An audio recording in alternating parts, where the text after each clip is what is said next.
आजकल जगन्नाथ भगवान रथ यात्रा पर हैं और अब वापस लौट के जा रहे हैं अपने गुंडीचा मंदिर से वापस श्री क्षेत्र में, श्री मंदिर में।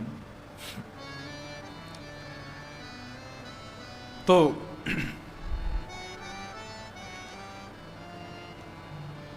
ये बात है 17वीं सदी की। भगवान श्री जगन्नाथ का एक अद्भुत भक्त हुआ। एक ब्राह्मणी कन्या थी, बहुत सुंदर थी। उसकी सुंदरता पर अकबर का सेनापति मिलिच वो आकृष्ट हो गया। उसका नाम था कालबेग।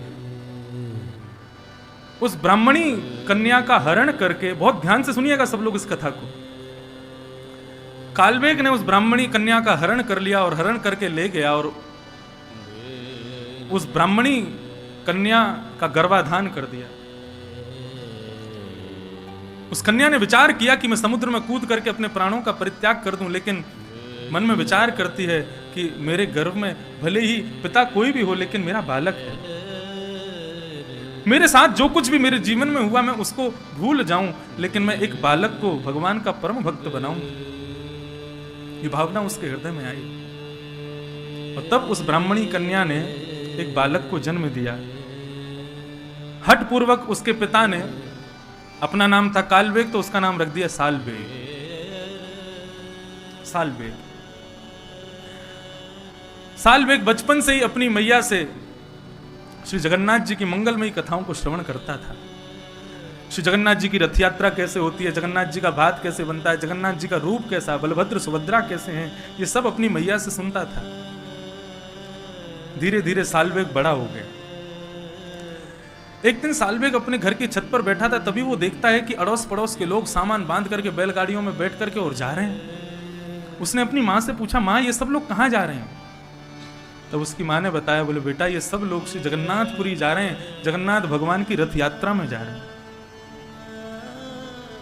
जैसे सालबेग ने सुना जगन्नाथ जी की रथ यात्रा, उछलने लगा, मचलने लगा, माँ मैं भी जाऊं इनके साथ में, मुझे भी दर्शन करना है। सालबेग की माँ ने कहा, बेटा तुम ऐसे कुल में उत्पन्न हुए हो कि तुमको जगन्नाथ जी के दर्शन का सौभाग्य कभी नहीं मिलेगा। आज भी जगन्नाथ भगवान के दर्शन गैर हिंदुओं को नहीं प्राप्त होते, बस तब जब रथ यात्रा में आते तभी दर्शन का सौभाग्य मिलता है। सालबेग की मां ने कहा, यदि तुम गए भी तो तुम्हारा पिता रुष्ट हो जाएगा, तुम्हारी अनुपस्थिति में वो कुछ भी कर सकता है मेरे साथ। इसलिए बेटा यहीं बैठ करके जैसा मैंने तुमको बताया ऐसे ही जगन्नाथ जी के मंगल में दर्शन किया करो। सालबेग रुदन करने लगा। 700 कोस दूर है जगन्नाथ धाम और सालबेग अपनी छत पर बैठ करके सालबेग गा रहा है, अरे नीलाचल पर्वत के मदमस्त हाथी जगन्नाथ। श्री जगन्नाथ भगवान जब रथ यात्रा के लिए जाते हैं उस समय का स्वरूप कैसा होता है जगन्नाथ जी का। समस्त पंडा पुजारियों के कंधे पर हाथ रख करके जिस प्रकार एक हाथी गजगामन चाल, ऐसे जगन्नाथ भगवान सीढ़ियों पर कूद कूद के आते हैं नीचे जब रथ यात्रा के लिए जाते हैं, और सीधे नहीं चलेंगे, आगे फिर पीछे, फिर आगे फिर पीछे। सालबेग ने कभी दर्शन नहीं किया अपने जगन्नाथ जी का, लेकिन अपनी मां से सुने हुए वचनों को केवल गा रहा है। अहि नील शैल प्रबल मत तारण, ए नीलाचल पर्वत के पर्वत यानी कि मत वाले हाथी। हाथी का एक स्वभाव होता है क्या कि हाथी कमल के वन को जब देखता है तो उसको छोड़ता नहीं है, ध्वस्त कर देता है।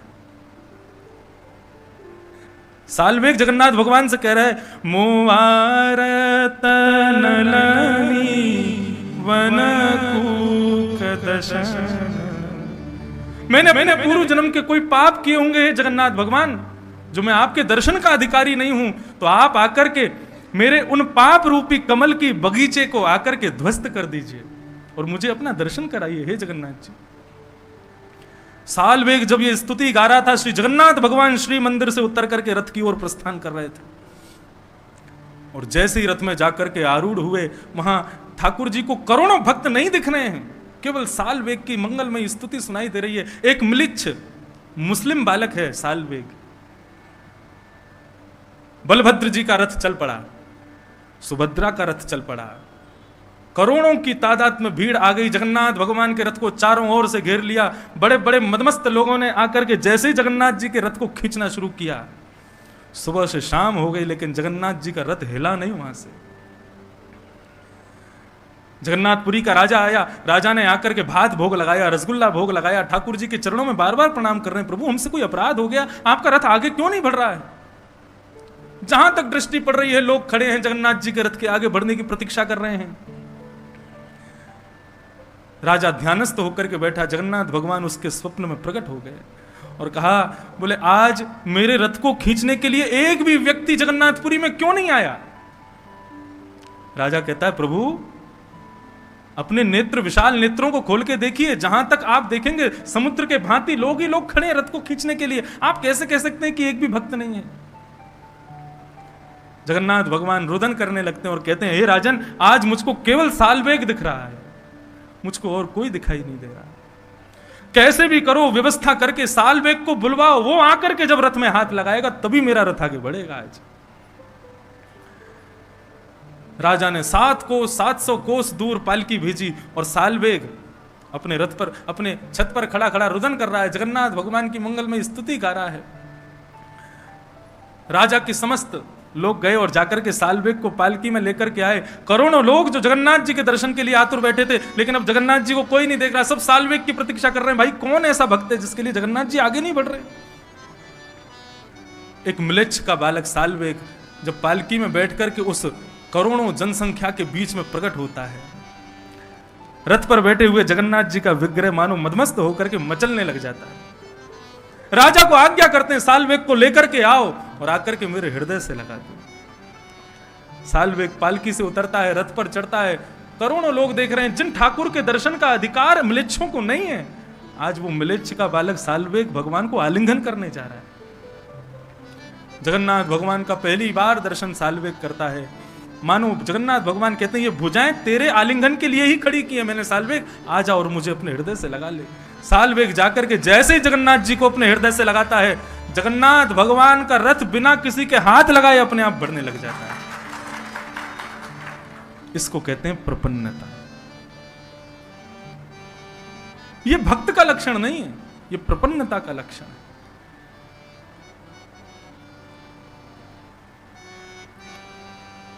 ऐसी अद्भुत कथा सालवेग की। सालवेग ने पूरी स्तुति गाई, मैंने हिंदी अनुवाद पढ़ा है उसका।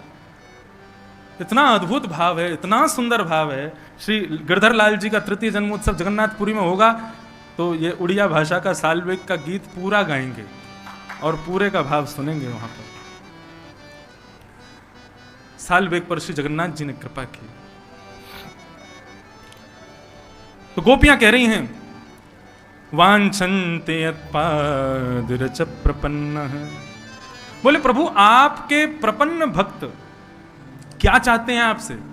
कुछ नहीं चाहते। न नाग पृष्ठम न च सार्वभौमम न पारमेष्ठम न रसाधिपत्यम न योग सिद्धि पुनर्भवम वा। ना ही उनको स्वर्ग चाहिए, ना ही उनको वैकुंठ चाहिए, ना ही सार्वभौम चाहिए, ना ही रसाधिपत्य चाहिए, ना ही नरक का स्वामी बनना है उनको। आपके प्रपन्न भक्त को केवल आपके चरणों की रज चाहिए और कुछ नहीं चाहिए। ये प्रपन्न भक्त की ख्वाहिश है जीवन की, उसको केवल आपके चरणों की रज चाहिए। और आज हमारे पति को चरण रज नहीं, साक्षात आपके श्री चरणारविंद प्राप्त हो रहे हैं। हम कैसे कह लें, हम कैसे समझें इस बात को कि हमारा पति कोई कोई कोई किल्विश है, इसने कोई पाप किया है? नहीं प्रभु, हमारे पति ने जरूर ही तपः सुतपम किमनेन पूर्वम, इसने जरूर अपने पूर्व जन्म में कोई तप किया होगा जिसके फलस्वरूप आपके चरणारविंद इसको प्राप्त हो रहे हैं।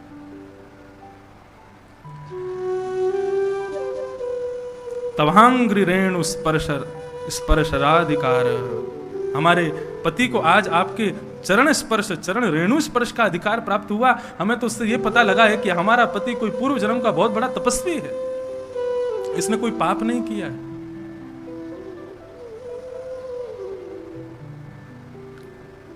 एक रसिक जन कह रहे थे, कालिया नाग ने इशारे में कहा होगा अपनी पत्नियों से, तो हाँ ठाकुर जी थोड़ा बहुत जो कृपा मुझे दे रहे हो इनको और दे दो। ये बहुत कह रही है मेरे पे कृपा दृष्टि हो रही है, एक एक फण से रक्त निकल रहा है, ऐसी मेरी दुर्गति हो गई। और ये कह रही है कि आपने बहुत कृपा की हमारे पति के ऊपर। पत्नियां कहने लगी चुपचाप खड़े रहो, हम बचा के ले जा रही हैं तुमको यहां से। लेकिन ठाकुर जी ने मना कर दिया, बोले मैं नहीं उतरूंगा नीचे, आज इसको जीवित नहीं छोड़ूंगा।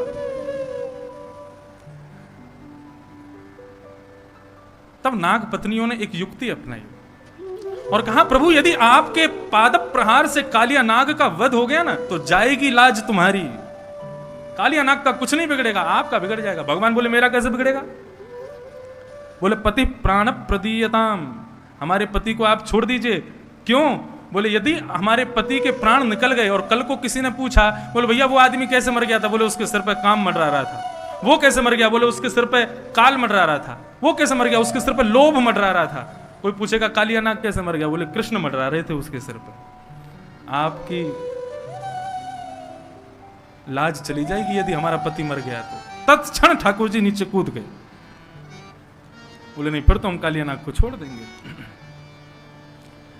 कालिया नाग के फण से नीचे उतर गए ठाकुर जी और नीचे उतर करके खड़े हो गए। कालिया नाग की हालत खराब हो गई।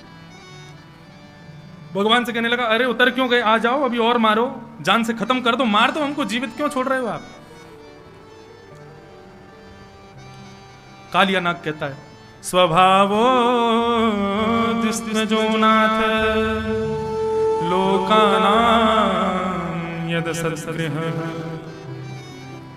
हमारा स्वभाव जो इतना दुस्तेज बनाया वो किसने बनाया? भगवान बोले मैंने बनाया। पूरी सृष्टि की रचना आप करते हैं, प्रत्येक मानव को आप बनाते हैं, प्रत्येक जीव को आप बनाते हैं। हम सर्पों को आपने बनाया, सर्पों का इतना भयभीत, इतना भयावह स्वभाव आपने बनाया, हमारी जिह्वा में विष आपने भरा। भले अपने जन्म से मिले हुए स्वभाव को कोई कैसे छोड़ सकता है? कालिया नाग स्पष्ट करता है स्वभावो द्विस्तजो नाथ लोकानाम यदसत ग्रह। व्यक्ति सब कुछ छोड़ सकता है लेकिन जन्म के बाद जो सबसे पहला स्वभाव उसके भीतर आता है उसको छोड़ना बहुत मुश्किल होता है। प्रभु मुझे विषैला आपने बनाया, मुझे क्रोधी आपने बनाया, इसमें मेरी क्या गलती है? आप मुझे क्यों मार रहे हैं? बहुत दुस्तेज होता है जन्म से मिले हुए स्वभाव को छोड़ना।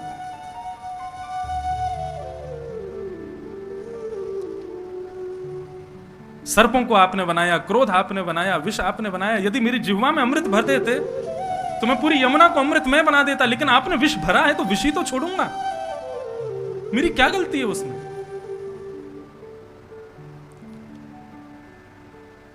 और अंत में तो यही कह देता है भवान ही कारणम तत्र सर्वज्ञो जगदीश्वर।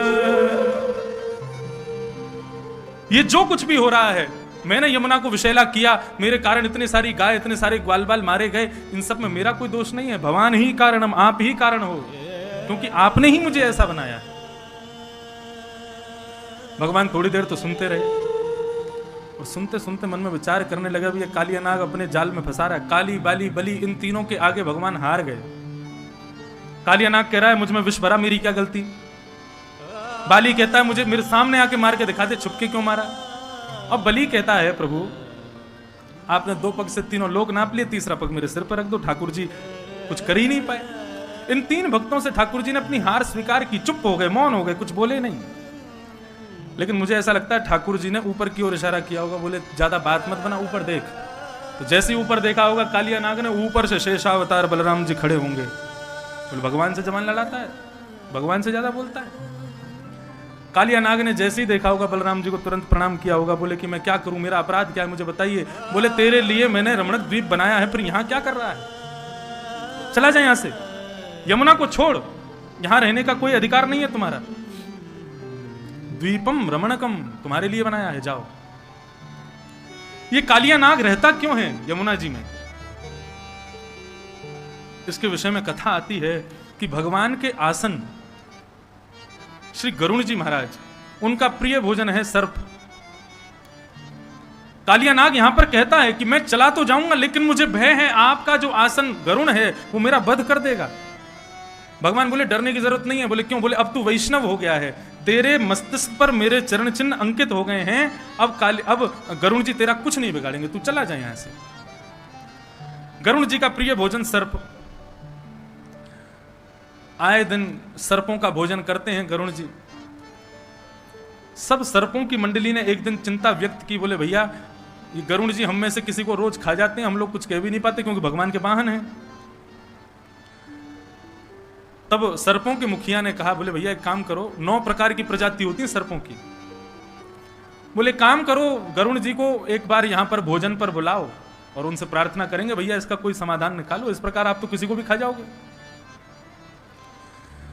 गरुड़ जी महाराज को बुलाया गया, गरुड़ जी से प्रार्थना की गई, बोले प्रभु आप इस प्रकार सर्पों का हनन मत किया कीजिए, प्रिय वस्तु रोज नहीं खानी चाहिए, कभी कभी खानी चाहिए। सर्पों ने कहा अब किसी को गुलाब जामुन रसगुल्ला पसंद है तो रोज थोड़ी खाए, रोज खाने से उसका सुख भी कम हो जाता है और उसके फिर उससे रोग होने की भी संभावना होती है। आप तो रोज ही खा जाते हो हम में से किसी को भी उठा के। तो बोले हे गरुड़ भगवान, हम आपको वचन देते हैं, महीने की प्रत्येक पूर्णिमासी को एक वृक्ष निर्धारित कर दिया, उस वृक्ष पर हम में से एक सर्प को हम छोड़ दिया करेंगे, आप आके उसको पा लिया करना, लेकिन रोज खाना बंद कर दीजिए। अब इतना स्वागत किया, सम्मान किया सर्पों ने, तो गरुड़ जी ने उनकी बात मान ली, बोले ठीक है हम इसी प्रकार करेंगे। अब कोई सर्प बहुत वृद्ध हो जाता, लूला लंगड़ा हो जाता, उसका कोई काम नहीं रहता, तो उसको ले जाके वहां वृक्ष पे छोड़ देते, गरुड़ जी आके उसको खा जाते। एक दिन बारी आई कालिया नाग की। कालिया नाग को जैसे ही पहुंचाया गया उस वृक्ष के पास, क्रोध में चला तो गया, लेकिन कालिया नाग को अपने अत्यंत विषैला होने का बहुत अभिमान था। जैसे ही गरुड़ जी महाराज इसका भोजन करने के लिए आए, कालिया नाग ने अपने विशाल 101 फणों से भयंकर विष को छोड़ा।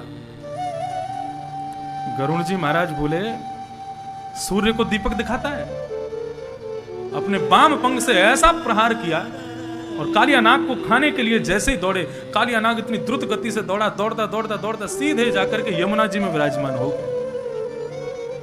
प्रश्न उठा कि भाई यमुना जी में कैसे आश्रय मिल गया, यमुना जी में क्यों नहीं गए गरुड़ जी? तब वर्णन आता है कि गरुड़ जी का दूसरा प्रिय भोजन है मछली। गरुड़ जी रोज यमुना के तट पर आते और वहां से बड़ी बड़ी मछलियों को खा जाते, उनके बालक अनाथ होकर के रुदन करने लगते। यमुना जल के भीतर बैठे थे सौभरी ऋषि, तपस्या कर रहे थे।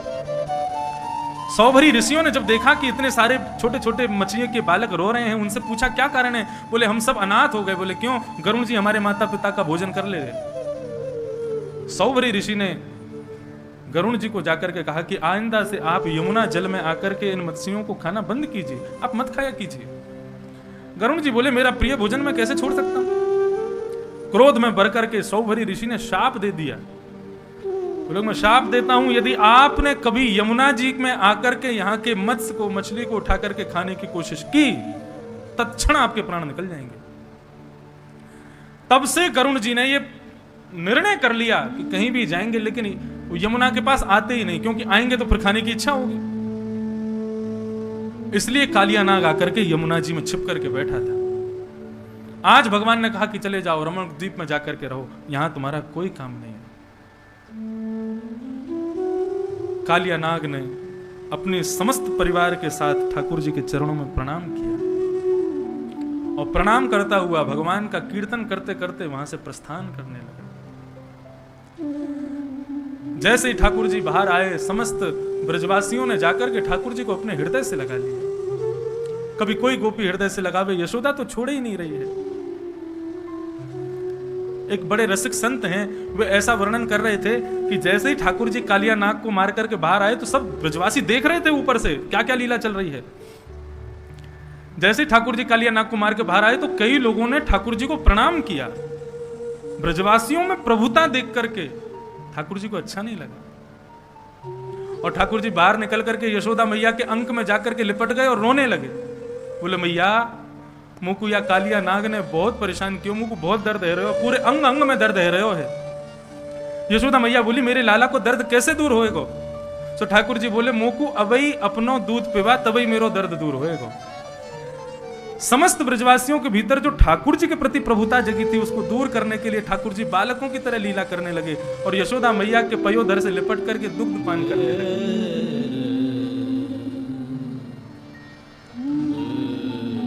ऐसी ठाकुर जी की मंगलमयी लीला। स्वच्छ जल आ गया यमुना जी में। ठाकुर जी अपने अनावृत चरणों से, बिना पादुका के चरणों से वृंदावन में विचरण करते हुए वृंदावन को सुख प्रदान कर रहे हैं। समस्त गोपालों के साथ में, समस्त ग्वाल बालों के साथ में ठाकुर जी भ्रमण कर रहे हैं। और क्या कर रहे हैं? बोले चुकूज वेणुम। ठाकुर जी अपने अधरों पर वेणु को धारण करके अपनी कोमल उंगलियों से उसके छिद्रों को आच्छादित करते हुए जैसे ही प्राण पिरोते हैं, बाज उठती है वंशी श्रीधाम वृंदावन में। अद्भुत। यहां से प्रारंभ होता है वेणु गीत, जिसका श्रवण आप लोग पूज्य सद्गुरुदेव भगवान से प्रातःकाल सत्र में कर रहे हैं। लेकिन दो चार भाव कह के हम भी वेणु गीत में अपनी पुष्पांजलि अर्पित करेंगे। ठाकुर जी की उस वंशी को सुनकर के अपने अपने घरों में बैठी हुई गोपियां अनेक अनेक कार्यों में लगी हैं, लेकिन मन में इच्छा प्रकट होती है कि हम उठ करके जावें और इस वेणु का रव करने वाले श्री कृष्ण का दर्शन कर लें। लेकिन कैसे जाएं? सास बैठी है, ससुर बैठे, पति बैठे, इतने काम बचे हैं, अब कैसे जाएं इन सबको छोड़ करके? तब नेत्र बंद करके उस वेणु की ध्वनि से ही प्रार्थना करती हैं समस्त गोपियां कि अरे वेणु, तू ध्वनि के माध्यम से हमारे कानों में आ रही है, कृपया करके इस ध्वनि के माध्यम से चित्रण भी तो दिखा कि ठाकुर जी दिख कैसे रहे हैं। वेणु गीत क्या है? वेणु गीत सीधा प्रसारण, लाइव टेलीकास्ट ठाकुर जी का।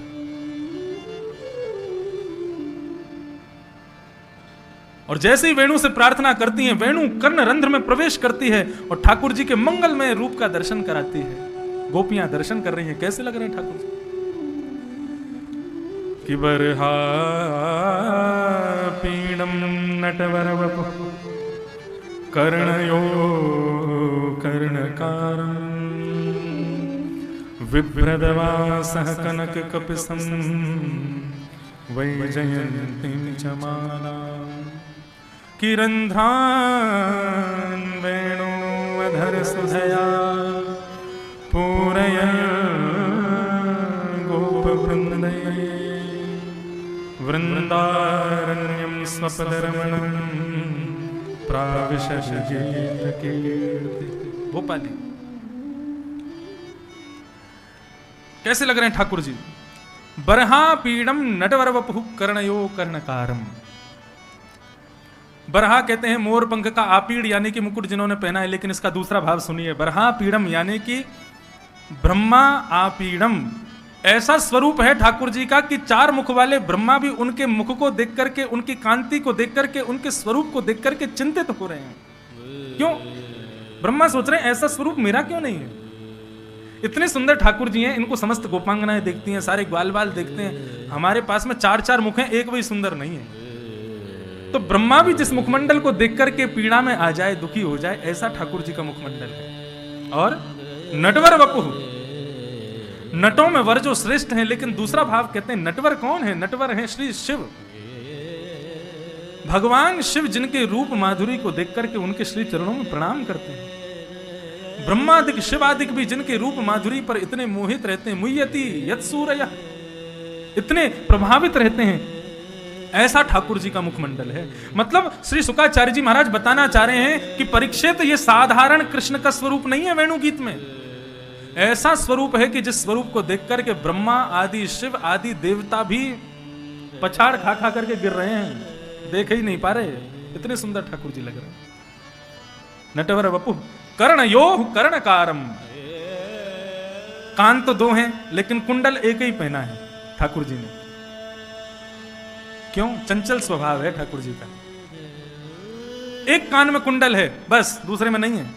और कुंडल भी काय का? कन्नेर के फूल का, जो पीला फूल होता है उसका कुंडल पहना है। मधुमंगल दूसरी उंगली पकड़ करके चल रहा, लाला बा में बढ़िया ना लग रो, या में लगा। सो ठाकुर जी यहां से अपना पुष्प निकाल के दूसरे कान में लगा लेते हैं। श्रीदामा के अरे लाला बा में ना बढ़िया लग रहा, यही में लगा। ठाकुर जी फिर इसमें लगा लेते हैं। फिर मधुमंगल कहता तू माने ना बात है, अरे बा में ना बढ़िया लग रहा, या में लगा। फिर ठाकुर जी इसमें, श्रीदामा के नहीं यही में लगा। ठाकुर जी पकड़ते हैं पुष्प, दोनों को बैठाते हैं, कभी इसमें फिर इसमें फिर। अब ठीक है, खुश हो तुम? द्रुत गति से दोनों कानों में कुंडल पहनने लगते हैं। और फिर श्रीदामा मधुमंगल जोर से हंसते हैं, ठाकुर जी को हृदय से लगाते हैं। कर्णयोः कर्णकारम, ये सब दर्शन गोपियां कर रही हैं आंख बंद करके। और रंध्रान वेणुवधर सुधया, अपने अधरों पर धारण करके अपने कोमल उंगलियों से छिद्रों को आच्छादित करते हुए अपने प्राणों को पिरो करके ठाकुर जी वेणु का रंधन कर रहे हैं, वेणु रव कर रहे हैं। उसमें भी एक एक स्वरूप का दर्शन गोपियां कर रही हैं। अरे ये वेणु कितनी भाग्यशाली है, देखियो। जब जब श्री राधा रमन लाल जी अपनी आंखें खोलते हैं, बंद करते हैं वेणु बजाते बजाते, तो ऐसा लगता है ठाकुर जी अपने नेत्रों के पलकों से मानो उसको हवा कर रहे हों। एक गोपी कहती है इनकी कोमल उंगली जब वेणु के छिद्रों पर भ्रमण करती है तो ऐसा लगता है ठाकुर जी अपनी कोमल उंगलियों से उसके चरण दबा रहे हैं। एक गोपी कहती है और सब तो छोड़, ये वेणु ठाकुर जी के अधरामृत का पान करती है, कितनी सौभाग्यशाली है। रंध्रान वेणु वधर सुधया पूरयन गोप वृंदई वृंदारण्यम स्वपदरमणम प्राविशद गीत कीर्ति। ऐसे सुंदर ठाकुर जी अपनी अलकावलियां, घुंघराले केश खुले हुए हैं, बीच में छोटा सा मुखमंडल है ठाकुर जी का, अपने बिना पादुका के चरणार बिंदों से मचलते मचलते उछलते हुए श्री वृंदावन में प्रवेश कर रहे हैं गोप ग्वालों के साथ, और उस कीर्ति का गान गोप ग्वाल कर रहे हैं, और गोपियां घर में बैठ करके दर्शन कर रहे हैं। गोपियां कह रही हैं अक्षणवतां फलमिदं न परम विदाम सख्य प्रसूनन्वेषयतोर्वयस्यै। अरे सखी, ऐसी रूप माधुरी को देखने के अलावा इन आंखों का किसी और को देखने का धर्म है, ये तो हम जानते ही नहीं है। कोई हमसे कहे कि भैया ये सौंदर्य देखो, ये सौंदर्य देखो, लेकिन हम तो कहेंगे जिसने श्याम सुंदर के स्वरूप को देख लिया उसकी आंखों का धर्म सिद्ध हो गया, सफल हो गया, अब उसको किसी और को देखने की जरूरत नहीं है। ठाकुर जी ने हमको आंख क्यों दी? गोपियां कह रही हैं, बोले आंख इसीलिए दी ताकि आप इन आंखों से ठाकुर जी के मंगलमय रूप को देख सको। कान इसलिए दिए ताकि ठाकुर जी की मंगलमय कीर्ति का गान सुन सको। हाथ इसीलिए दिए ताकि करताल बजा सको, सेवा कर सको। चरण इसीलिए दिए प्रदक्षिणा कर सको। प्रत्येक अंग ठाकुर जी ने अपनी सेवा के लिए दिया, और इन अंगों का सार्थक तभी होगा आना, हमारे शरीर में आना तभी सार्थक माना जाएगा जब इन अंगों से, प्रत्येक अंग से हम ठाकुर जी की सेवा कर दें। सूरदास अपनी परन कुटी में बैठे हैं, और लाल जी नित्य राजभोग के बाद जब मंदिर के कपाट बंद हो जाते हैं तो श्रीनाथ जी अपनी खिड़की से कूद के और सीधे सूरदास जी की कुटिया में धीरे धीरे अचक अचक करके पैर रख करके चलते हैं और जाके वहां बैठ जाते हैं, और कोने में बैठ करके सूरदास के मंगलमय पदों को सुनते हैं। सूरदास जी के पदों को सुनते हैं, और जैसे ही शाम को उत्थापन का समय होता है ठाकुर जी फिर से चुपचाप निकल के आते हैं मंदिर में, आके फिर से खड़े हो जाते हैं। ऐसी ठाकुर जी की छवि। अच्छा, श्रीनाथ जी का एक भाव है वो, अच्छा, ठाकुर जी के किसी भी रूप को एकाकार कृष्ण समझ करके नहीं देखना चाहिए, दोष माना जाता है। आप श्री राधा रमन लाल जी का दर्शन करते हैं और राधा रमन लाल जी का दर्शन करते हुए केवल सोचते हैं कृष्ण हमारे सामने खड़े हैं, तो दोष माना जाएगा। बाम अंग किशोरी जी का रूप समझो, दाहिना अंग ठाकुर जी का रूप समझो, तो ही आपको दर्शन का लाभ मिलेगा। वे दोनों हैं, एकाकार रूप में खड़े हैं, यही भाव रखना चाहिए। बार बार पर्दा आना, बार बार कपाट बंद करना, भोग के समय पर पुजारी बाहर आ जाते हैं, इतने पर्दे में ठाकुर जी की सेवा क्यों होती है? क्योंकि जब पर्दा आता है, जब हम संसारी लोगों से ठाकुर जी को पर्दा कर दिया जाता है, ठाकुर जी एक से दो हो जाते हैं, किशोरी जी सहज हो जाती हैं, ठाकुर जी सहज होकर के बैठ जाते हैं, एक दूसरे को प्रसाद आरोगाते हैं। श्री राधा रमन मंदिर जी में आज भी भोग आरोगाते समय सब पुजारी बाहर आते हैं। क्यों? ठाकुर जी की जब सेवा ही कर रहे हो तो अंदर बैठ के देख ही लो, लेकिन नहीं, प्रत्येक मंदिर का भाव है सब बाहर आ जाते हैं। क्यों? बोले किशोरी जी ठाकुर जी से भिन्न होकर के, ठाकुर जी से कुछ क्षण के लिए अलग होके सामने बैठती हैं और प्रत्येक कवल तोड़ तोड़ करके ठाकुर जी को अपने हाथ से पवाती हैं। कहीं उस माधुर्य का दर्शन करने की क्षमता हमारे नेत्रों में नहीं है, इसलिए पर्दा किया जाता है, सब सामग्री रख दी जाती है। अच्छा, भोग का विधान मंदिरों में क्या है? थाली लगा करके ठाकुर जी के सामने नहीं रखते, संपूर्ण सामग्री पहुंच जाती है मंदिर में, सब सामग्री रख दी जाती है, थाली रख दी जाती है। अब किशोरी जी को जो भावे, ठाकुर जी को जो भावे, अपने आप ले लेकर के ठाकुर जी को पकाएंगे। तो श्रीनाथ मंदिर में जब भी कपाट बंद हो में तो लाल जी भिन्न है जाएं, किशोरी जी भिन्न है जाएं, दोनों एक संग पौड़ जाएं, आनंद करें। किशोरी जी जैसे ही नींद में चली जाएं, ठाकुर जी इतने में उठ के जंगला फलांग के और सीधे सूरदास जी के पास। और किशोरी जी जग जाएं उससे पहले ठाकुर जी लौट के आ जाते। लेकिन आज ठाकुर जी पद सुनने में इतने विभोर हो गए कि आने में थोड़े से देरी हो गई। लौट करके आए तो क्या पाया, किशोरी जी जगी बैठी और क्रोध में भर करके ठाकुर जी को देख रही है। कहां गए थे? कहीं नहीं, बस यहीं गए हो। बोले आज मैं सोई ना हूं दोपहर में, पूरी दोपहर ही देखती रही हूं, तुम कहीं बाहर गए? सही सांची सांची बताओ कहां गए? एक पद भी है, मोहन कहां गए छुप छुप के। ठाकुर जी कहे, बोले अब किशोरी जी अब आपको कहा बताऊं, एक भक्त है वो बहुत बढ़िया पद गावे, वाके पदन को सुनवे जाऊं मैं। किशोरी जी बोली तुम्हारी बात पर विश्वास ना है, कल से मैं भी चलूंगी साथ। ठाकुर जी बोले नहीं नहीं आप मत चलियो, आप चलोगी तो फिर बिगड़ जाएगा मामलो, आप मत चलियो। किशोरी जी बोली या तो मुंह को लेके चलियो, नहीं तो गोसाई जी से शिकायत कर दूंगी तुम्हारी।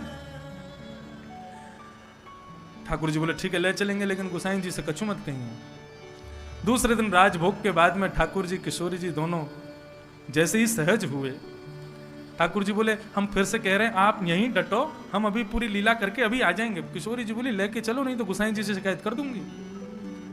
ठाकुर जी को अपने साथ, किशोरी जी को अपने साथ लेकर के ठाकुर जी श्री सूरदास जी की कुटिया में पहुंच गए। सूरदास जी वहां बैठ करके सुंदर सुंदर राग पदावली गा रहे थे, ठाकुर जी बैठ करके श्रवण कर रहे थे। किशोरी जी भाव विह्वल हो गए।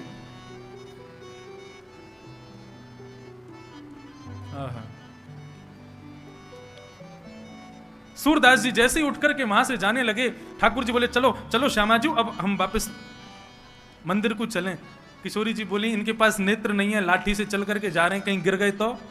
अरे नेक दूर जहां तक ये जा रहे हैं वहां तक इनके संग संग चलेंगे, कहीं गिरे नहीं, नेक थोड़ा ध्यान रखेंगे, फिर उसके बाद हम चल देंगे। ठाकुर जी बोले ले ठहरे हम, और कहीं गोसाई जी ने आकर के कपाट खोल दी, हम दोनों नहीं मिले तो आज खूब डांट पड़ेगी हमारी। किशोरी जी बोली अरे कछु ना कहेंगे गोसाई जी, आप चलो हमारे। बोले यही मारे ना लेके आ रहा हूं मैं।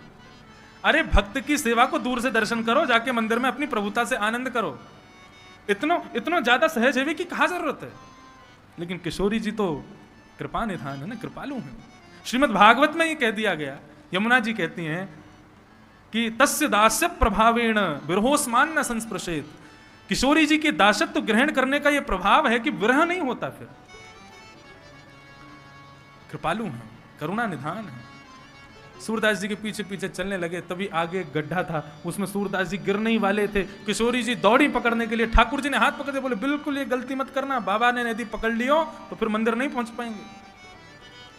सूरदास जी गड्ढे में गिर गए। किशोरी जी को हाथ पकड़ लिया, बोले चलो मेरे साथ मंदिर चलो। किशोरी जी बोली आप कैसे निष्ठुर हो, एक आपको भक्त, एक आपको इतना प्रिय भक्त गिर गए और गड्ढे में, वाकू छोड़ के जावे की बात कर रहे हो? अरे 2 मिनट लगेंगे, वाकू बाहर निकाल लो, वाकू सहजता से बाहर पधरा दो, फिर चलेंगे। ठाकुर जी बोले अब कैसे निकालूं? सो किशोरी जी ने अपनी चुनरी दी, ठाकुर जी की काली कमली से बांध के बोले या को डारो भीतर और या पकड़ के बाबा को ऊपर खींचो, बाबा बाहर आ जाएगा, सो हम चल देंगे। ठाकुर जी बोले आज ये बाबा पकड़ ही लेगो हमें। जैसे ही महाराज चुनरी और पटका बांध के काली कमली भीतर डाली, अरे बाबा, बाबा शब्द सुनते ही सूरदास जी का रोम रोम प्रफुल्लित हो गया। सूरदास जी बोले भैया कौन है भैया? अरे मैं यही गांव को छोड़ा हूं, तुमको निकार भी आया हूं, बाहर गिर गए हो ना भीतर। हाँ भैया बड़ी कृपा तेरी, कहां ते आऊं? बोले सीधे सीधे आओ, आगे कपड़ा मैंने डालो, बाकू पकड़ लो कस के, मैं तुम्हें खींच लूंगा ऊपर।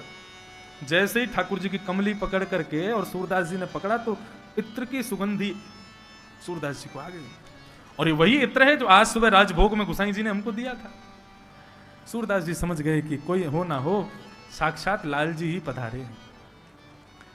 सूरदास जी ने पकड़ो, ठाकुर जी ने वह चुनरी को खींचना शुरू किया और किशोरी जी ठाकुर जी को खींच रही हैं, सूरदास जी को बाहर निकाल रहे हैं गड्ढे थे। सूरदास जी बोले सूरदास आज चूक गयो तो जीवन भर को तो रोना पड़ेगा, आज चूकियो मत। जैसे ही सूरदास जी निकल करके बाहर आए तो लड़खड़ाने लगे और लड़खड़ा के गिरे तो ठाकुर जी तो बच गए, किशोरी जी के चरण उनके हाथ में आ गए। किशोरी जी के चरण को नूपुर तुरंत सूरदास जी ने खोल लिया और अपने हाथ में भर के और अपने बगल में दबा लिया। ठाकुर जी किशोरी जी से बोले अब चलो भगो यहां से। जैसे ही चलवे को भय, सूरदास जी कह रहे हैं अरे भैया कौन हो? अरे बाबा आऊंगा बाद में, मेरी मैया बुला रही है। ठाकुर जी किशोरी जी को लेकर चले तो जैसे किशोरी चली, एक नूपुर की आवाज आवे, दूसरे की नहीं आवे। किशोरी जी बोली मेरो एक नूपुर कहां गयो? ठाकुर जी बोले मैं दूसरों लाए के दे दूंगा। अरे वो ऐरावत हाथी के दांत से बनो भयो नूपुर है, साधारण नूपुर ना है, मुझको तो वही चाहिए। ठाकुर जी बोले यही मारे ना लेके आता हूं मैं तुम्हें, क्योंकि मुझे पता है कि तुम कब दिन ऐसी लीला करोगी कि मैं फंस जाऊं। किशोरी जी बोली नूपुर के बिना तो मैं जाऊंगी नहीं। ठाकुर जी बोले नूपुर ढूंढो, आसपास ढूंढने लगे, कहीं मिलो नहीं। ढूंढते ढूंढते सूरदास जी के पास बैठे, सूरदास जी चैन से बैठे हुए नूपुर को बार बार स्पर्श कर रहे हैं। ठाकुर जी ने देखा, बोले कि सूरदास के हाथ में नूपुर लगा। किशोरी जी से कहने लगे किशोरी जी हम दूसरों नूपुर ले आएंगे, आप या को छोड़ो, या के पीछे मत पड़ो, हम दूसरों नूपुर लाके आपको दे देंगे। लेकिन किशोरी जी के तो मन की भावना, किशोरी जी नूपुर पर आकृष्ट नहीं है, वो सूरदास पर कृपा करना चाहती।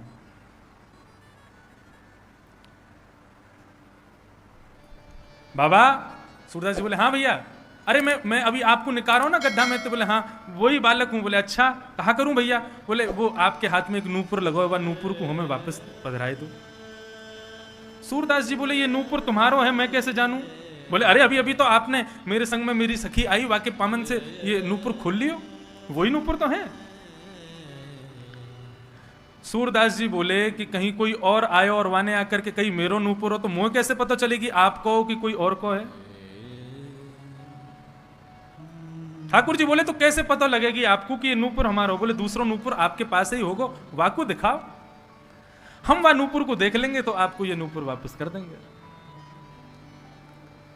किशोरी जी बोली हम आगे बढ़ के अपना नूपुर दिखा दे। मैं ठाकुर जी बोले यदि आप आगे गई तो बाबा कस के पाम को पकड़ देगो, छोड़ेगा और नहीं। किशोरी जी बोली देखो बाबा ये रो दूसरा नूपुर। जैसे ही दूसरा नूपुर दिखावे के काज किशोरी जी ने चरण आगे बढ़ाए, सूरदास जी ने अपने हाथन से स्पर्श कियो, प्रसन्न है गए। बोले अब तो हमारा नूपुर तो, बोले आप दोनों को ठीक लगे तो मैं अपने हाथन से ही नूपुर पहना दूं। किशोरी जी ने अपने चरणार बिंद सूरदास जी के जंघा पर रखे और सूरदास जी ने अपने हाथन से किशोरी जी के नूपुर को बांधो और नूपुर को बांधते ही दोनों चरणन को अपने अंक में भर लियो। अरे बाबा छोड़, अरे बाबा जान दे। ठाकुर जी खींचे किशोरी जी को, लेकिन सूरदास जी ने इतने कसके पकड़ो, बोले आज हाथ आयो, आज नहीं जान दूंगो, सांची बताओ कौन हो तुम दोनों?